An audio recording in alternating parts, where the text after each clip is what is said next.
So what's a transition warning?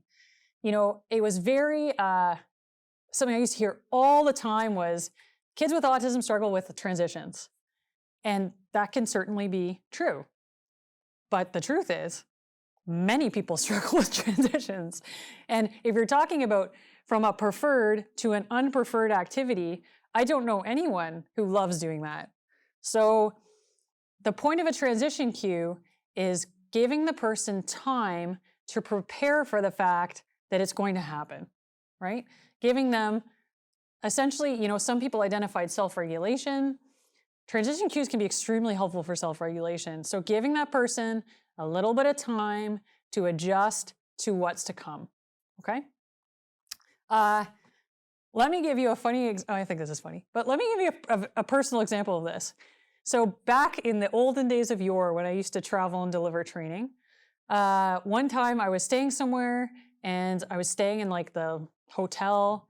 And at the end of the day, I was very excited because it was a full day of teaching. I was pretty tired and I was really stoked because the hotel had a hot tub. And I thought, I can't wait. I'm definitely going to go use that hot tub at the end of the day. I'm tired. I've been standing all day. It's going to be great. So I go and I sit in the hot tub and I kid you not, I've been in there for no more than maybe 2 minutes. And the staff walks by and he says, I'm so sorry, we're closing the hot tub. How do I react? This is a transition from a very preferred activity to a less preferred activity. So in my head, I have this meltdown of, oh man, I've been looking forward to this all day. This is a real bummer, right? Now, I have pretty good self-regulation skills. So of course, I say to the guy, no problem. I get out of the hot tub, right? Let me present to you scenario 2. I'm sitting in the hot tub. I've only been there for 2 minutes. Same long day, tired. Hotel staff walks by. What if it had been this?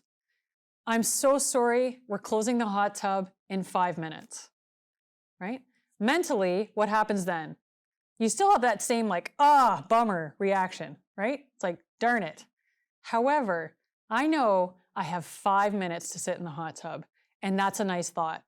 So at least I have 5 minutes to enjoy this, and I can mentally prepare myself for the fact that in 5 minutes, I have to get out, okay? This is exactly the same thing going on for kids. So if I walk up to the child and say, sorry, so-and-so needs this right now, and I take it away and give it to someone else, right? That's a hard transition. As opposed to if I walk up and say, hey, so-and-so has asked for a turn, you can have 5 more minutes, right? Very parallel situation. So does that mean that that transition goes 100% smoothly just because I always give a transition warning? No, there's many other factors that could be at play there, but it is certainly going to increase the likelihood that it will go smoothly more often for more children, okay? So the transition warning is something you really want to build in to your DNA and do it all the time. How long of a transition should I warn the child about? What kind of transition cue should I use? These are questions that you will know how to answer better than I. So it depends on your kid, right? Some kids, do really well with a 5 minutes and then a 3 minutes and then a 1 minute and then, okay, now we're done. We have to leave the playground, for example.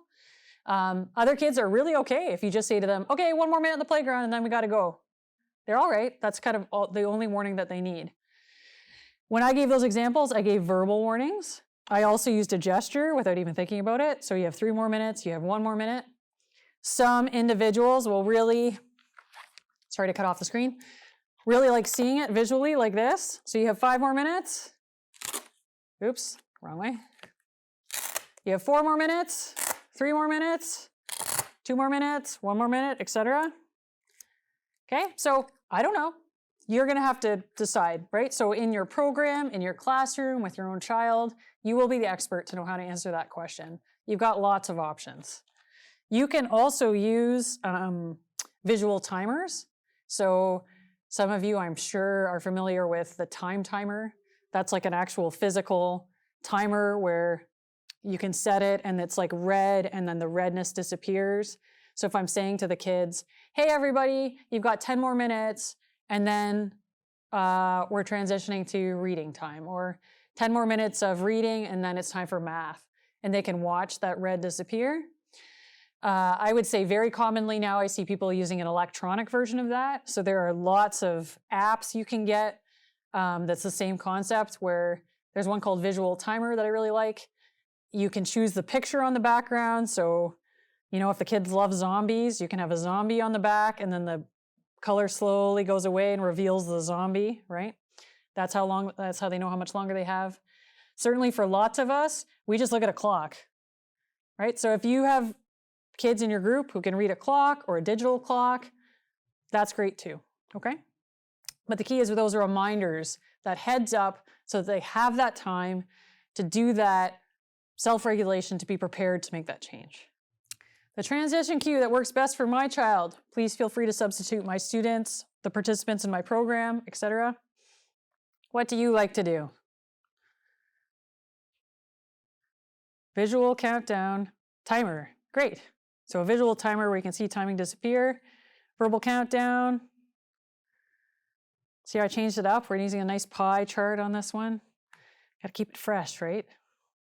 Keep you awake. Countdown on the fingers, very common. 5, 4, 3, 2, 1. Song, great, awesome. Other, maybe I'll get to have a look at that in the chat box. Thank you.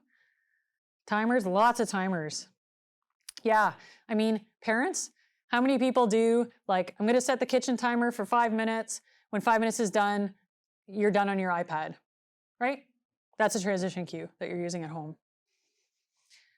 Excellent. So the last thing we're going to talk about with predictability are what you could refer to as codes of conduct or group agreements. Now, I put a picture of an elephant on this slide because for the recreation leaders in the room, teachers, parents, all of us, let's have an honest conversation. Sometimes when we're talking about inclusive recreation, I'm going to even scratch that and say leading any group of children. If you're trying to lead any group of children in an activity, it can be really hard sometimes, right? Because the kids who are in front of you have diverse needs, and you're trying to meet all of their needs all at the same time in all these different activities that you're doing, okay? So that can be hard. Those little people in front of you also have very diverse personalities.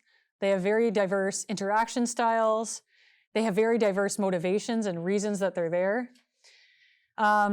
I've found it helpful in the last few years to include this because I think having group agreements amongst your participants can be extremely helpful when things start to go sideways. So, for example, if you're playing a game and all of a sudden everything gets overly competitive, or you're doing an activity and one kid is a lot better than the others, or one child is really struggling, and other kids notice, right? Having something like group agreements, or you can call it a code of conduct, you can call it whatever makes sense in your program, can be so, so helpful to remind everyone of how we're going to play together. I did a loose version of this at the beginning of this presentation, where I said, I'm assuming we're all here with great intentions. Please ask your questions. I'm assuming there's no bullying going on in the chat box. I'm really hoping there's no bullying going on in the chat box. But we've really agreed that we're going to respect each other's opinion because we're all recognizing we're all here with the right reasons. So doing something like this, you can even do in your home, right? If you have kids who are old enough to understand this, it's worth a try. So what I mean by this are statements like, everybody has the right to play. That's my favorite one in sport and recreation. I really believe that. And I really believe that when you talk to recreation leaders about that, they believe that in their core as well. They get that when you say that. And kids get that too. So that's a great example of a statement that you could use with a group when things start to slip, right? Say you're running stations and some kid is, either struggling or way ahead or whatever, and we have to wait for a second. We have to be patient. You know what? And kids are saying, right? Hold on, guys. We agreed. Everybody has the right to play. So stop. We're going to keep working out what we're doing here until everyone gets their turn, right? That's an example of a group agreement. You can do things with young kids that are really, really simple, like, we will share our blank. So whatever the thing is in your house or your program, that everybody wants. If you've set that as something that you've all agreed to at the beginning, again, things go sideways. We just throw up the reminder, hey, we agreed. Everyone gets a turn with blank, okay? So you can add things, again, so customizable. Know your group, know your family, do what works for you. You can add things like, we will use kind words, right?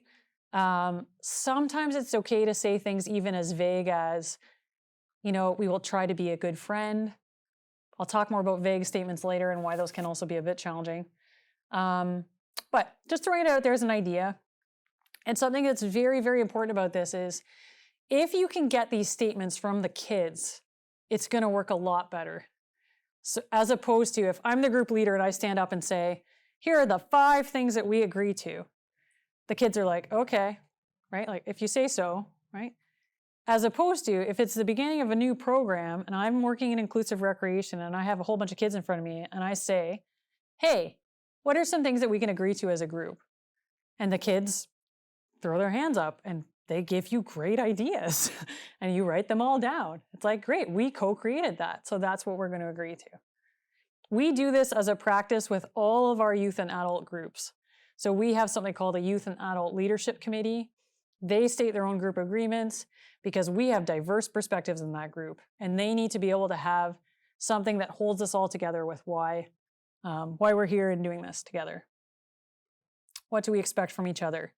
Why have I included that in the predictability section? Because it's a type of front loading. It's a type of reviewing in advance of an activity what the expectations are.